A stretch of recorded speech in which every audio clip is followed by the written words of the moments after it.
बा सोरबा दैदेनगिरिनि बुंनाय बिनि थाखाय जेबो नङा, जेबो लेना देना गैया बेयावहाय। जोङो फर्मेलि अफिसाव एप्लाइ खालामनो नांगौ आरो बे मथे आइजि प्रिजन अफिसनिफ्राय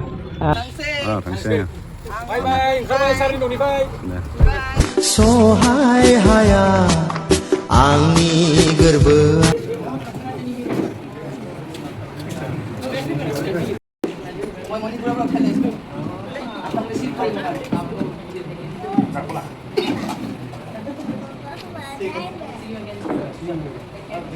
थामजि दिननि थाखाय दियानाब्ला सारा गावनि न'आव जोबथेसालिनिफ्राय गावनि न'आव सफैबाय। जोंबो गुवाहाटीनिफ्राय नाब्ला सारखौ गावनि न'सिम दोनफैबाय। जों दा दसे जिरायनानै गुवाहाटी फारसे जों थांफिनगासिनो सोरांबारां। दिनै एनुवेल जिथु लिभ मोनो, जायफ्रा कनभिक्ट जायो बिथांमोना बोसोरथाम कमप्लिट थाखांनायनि उनावहाय बोसोरफ्रोमबो लिभ मोनो एबा सुटि मोनो। बे सुटियाव फैदों। गिबि बोसोर सुटि होयोब्ला 20 साननि थाखाय होयो। थांनाय बोसोराव 20 साननि थाखाय फैदोंमोन। देग्लायनिफ्राय बिथाङा बोसोरफ्रोमबो 30 सान बेबायदि सुटि मोनगोन। बेनि थाखाय जों न'खरनिफ्राय एप्लाइ खालामनो नांगौ। जों बेखौ एप्लाइ खालामदोंमोन। जुलाइ मासावनो गासैबो फर्मेलिटिसा जाजोब्बायमोन, खिन्थु 15 आगस्ट एबा उदांस्रि सान थानायखाय हरथ'वाखैमोन एप्रुभ जाब्लाबो। दा उदांस्रि सान जोबनाय लोगो लोगो मैया जों लाइजामखौ मोनबाय, ओमफ्राय दिनै फैदों। 30 डेज एबा 30 सान न'आव थागोन। जोंनि मिथिनायाव जितु सारा दाबो सरकारनि आखायावनो दङ, दिनै बेयाव फैबाय। बे बेलायाव सारा जितु सरकारनि आवथायावनो दङ, अब्लाबो दिनै सारा बेयाव फैबाय। दा किसुमाना गोबां दान्थे बिदान्थेबो बाथ्रा बुंनायखौ नुनो मोनो। सोरनिबा अननायाव थुनज्लायनायाव लाबोदों नामा? ना बेनि थाखाय रावबो जेबो खालामनो नाङा। बे एक्ट दंखायो, प्रिजन एक्ट भारतनि संबिधानावनो, जे जायहा कनभिक्ट जायो बियो बोसोरथाम कमप्लिट जुदि थाखाङो, बोसोरथाम कनभिक्ट जाखांनानै जेलाव थानायनि उनावहाय सुटि मोनखायो। बेवहाय बेनि थाखाय सोरबा सोरखारनि गोहोम बा सोरबा दैदेनगिरिनि बुंनाय बिनि थाखाय जेबो नङा, जेबो लेना देना गैया बेयावहाय। जोङो फर्मेलि अफिसाव एप्लाइ खालामनो नांगौ आरो बे मथे आइजि प्रिजन अफिसनिफ्राय बिसोर एप्रुभ खालामो। जोंनि जायगायावहाय रिपर्ट लाहरो। जोंनि डिस्ट्रिक्टनिफ्राय डिसि ओमफ्राय एसपि, लकेल पुलिस स्टेसन, बिसोर गासैबो मोनसे जथायहै न' नायनानै सिटुवेसनफोरखौ नायनानै मोनसे रिपर्ट हरो आरो बेनि सायावसो एप्रुभेल होयो। बेयाव रावनिबो आखाइ थाया। जितु सारा 30 सान न'आव थागोन, माबा मोनसे सरकारनिफ्राय बेबायदि निर्देशफोर दङ नामा सारनि सायाव?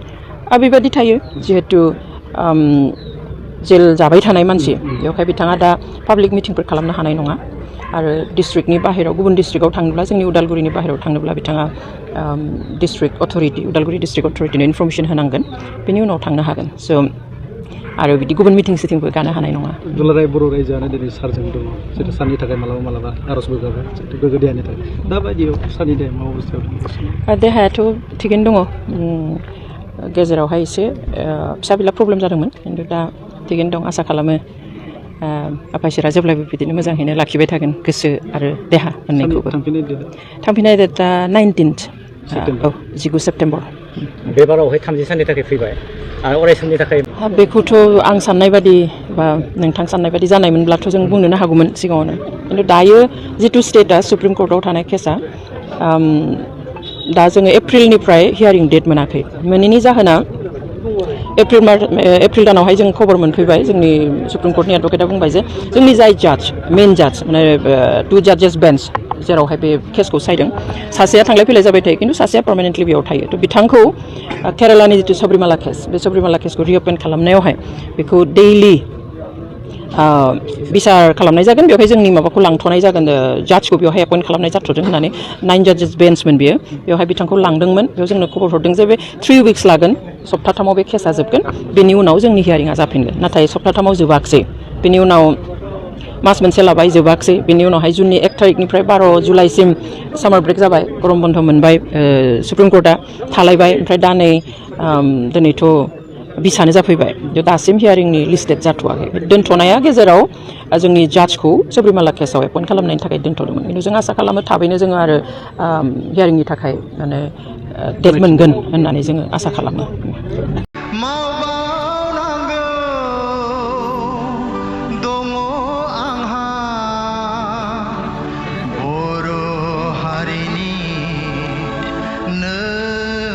थासान्दियावनो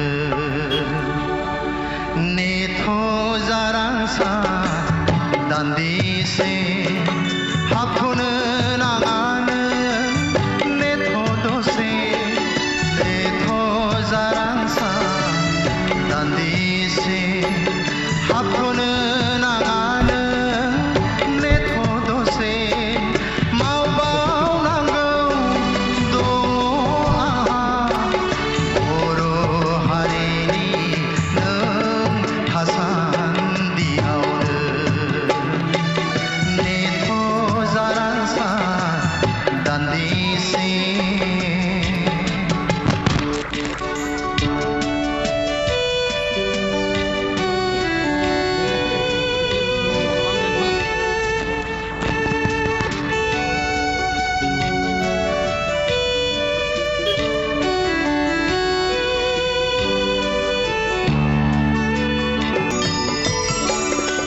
हरै बारै खोमसि नाहर हरै बारै खोमसि नाहर